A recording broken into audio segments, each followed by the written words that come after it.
So with these introductions about 4 stakeholder groups, we are ready to inform you about the exercises we propose.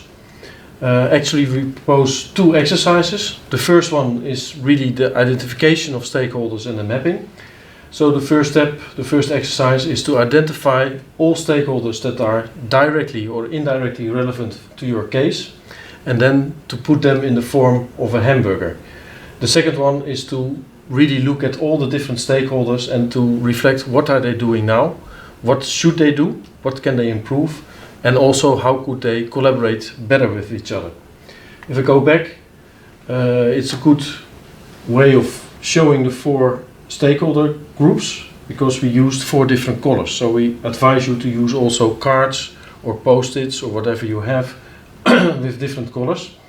And first make a list of all the different players, and then to decide, are they a value chain operator, are they value chain supporters, are they value chain enablers, or are they externally funded facilitators.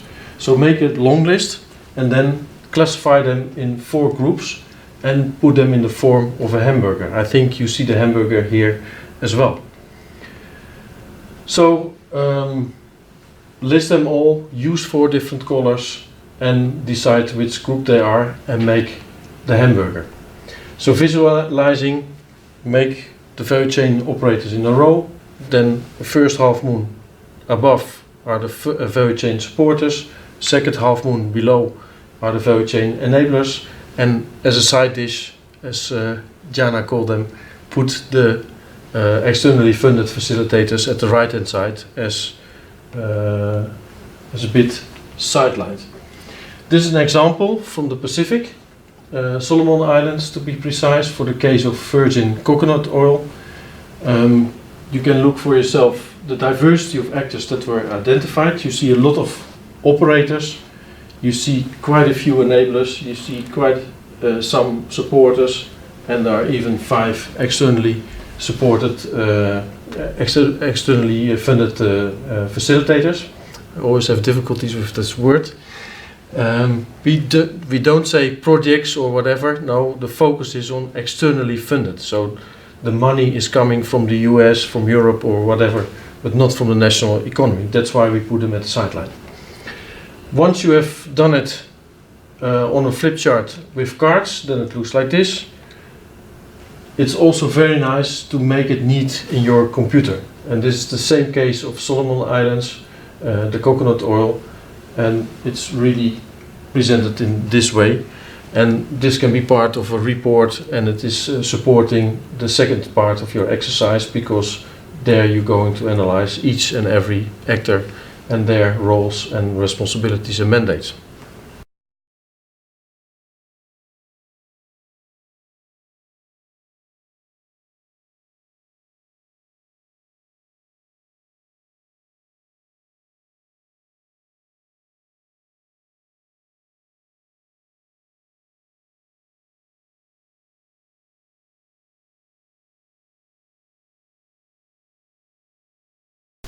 Hi again. Ted just explained you the first part of the exercise, which was about developing the hamburger with your value chain supporters, value chain operators, and value chain enablers. The exercise and the details of the exercise on how to do it are on page 6 of the document that will be shared with you.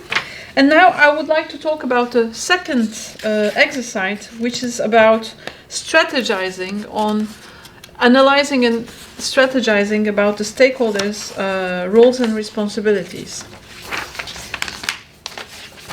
We want you to reflect in each of the identified stakeholders to try to know what do they do. Do they really provide their functions properly?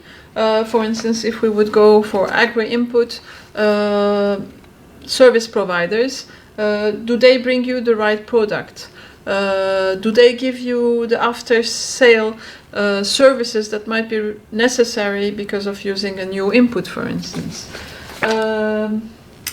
So this kind of reflection is needed for each stakeholders that are existing within your own system. For the current situation, which is in the table that I will show in the next slide now, we want you to think about the current situation, like the example of the agri-input I just gave, how do they perform? Do they perform well? Are they too good, or they lack of efficiency? And try to understand that for each of the actors. And for the third column, which is the potential situation on what could change in the performance of the service provider or the enabler or the value chain operator, how could it change? What is it that needs to change so that A, the relations are better, B, the functions are better implemented? The exercise has a very simple format. You have 3 different tables, the first one being for the value chain operators. Let's give an example. Let's say we have a processor who buys directly from the farmer. So they take up the role of transporting before doing the processing, but they are not maybe transparent on the pricing level. And they only contact you when they need supply, but there is not an ongoing communication. So the current situation would be you never know when that processor will contact you, so you will never know whether you will buy this year or the other year. And what can be done for the potential situation to improve the relations is to try to create a better collaboration or communication channel with the processor, so that every year maybe you can have regularly a supply to the same processor if you know the demand. For the value chain supporters, I will go back to my example of agri-input.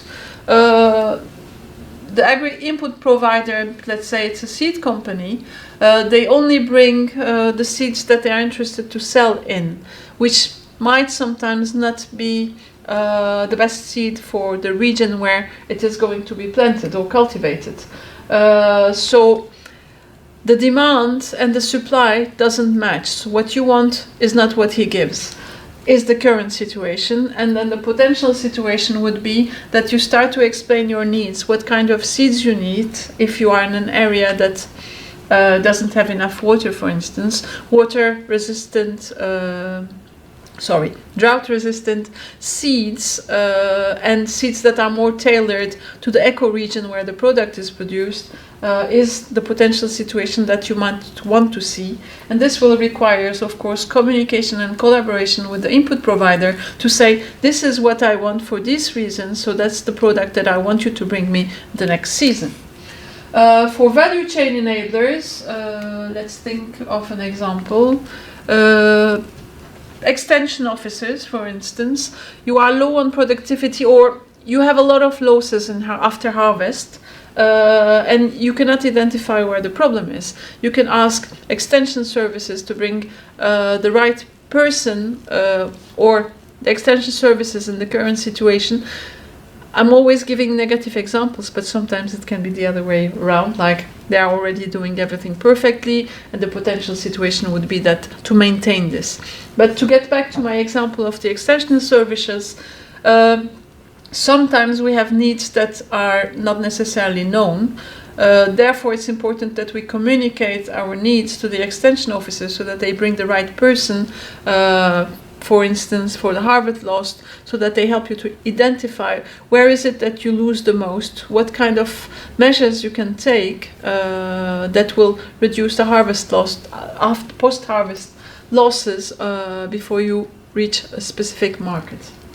And for the external facilitators, again, they might not be aware of your real needs, and they can come up and try to develop their programs from the realities they hear from different programs.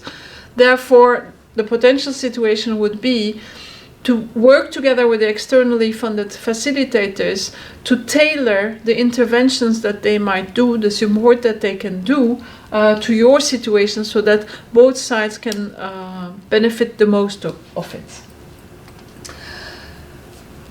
I already highlighted that it's a good idea to get back to the document because it's more detailed than the presentation, so we explained everything again.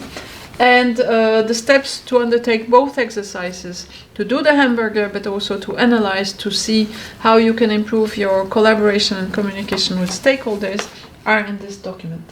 Thank you so much for your attention. I think Ted might want to say a few words here. Not too much. I think we've talked a lot, and again, please read the tool and at your own time, and ask questions to us if there are some questions that need to be answered to you. What I would like to say here is think of team sport. Agribusiness is like football, or maybe in the Pacific it's like rugby, but you have 7, 11 players. And I'm for sure in any of your cases you need at least 10 different players who need to work together. And I think Melike mentioned the word communication between the different players. That's really essential, that each player plays its own role. You're a goalkeeper, you're a scorer, you're a midfielder. You have a certain role and you need to play together with the other players in the team to make the agribusiness system stronger. And that's really in the interest of farmers also, to be partners in business and collaborate with both public and private organizations. And one thing maybe to add up, because Jana said it actually in the beginning, this is a follow-up of your value chain analysis. So the identification of the different stakeholders, you already have a lot of data because of your value chain analysis. So you are not starting anything from scratch. It's a follow-up of your value chain analysis, which already tells you a lot about the different value created, and for you is to identify which one are done by supporters and which one are done by the operators. That would be it. Yeah, have fun. It's a nice exercise. Please send your questions. Bye bye.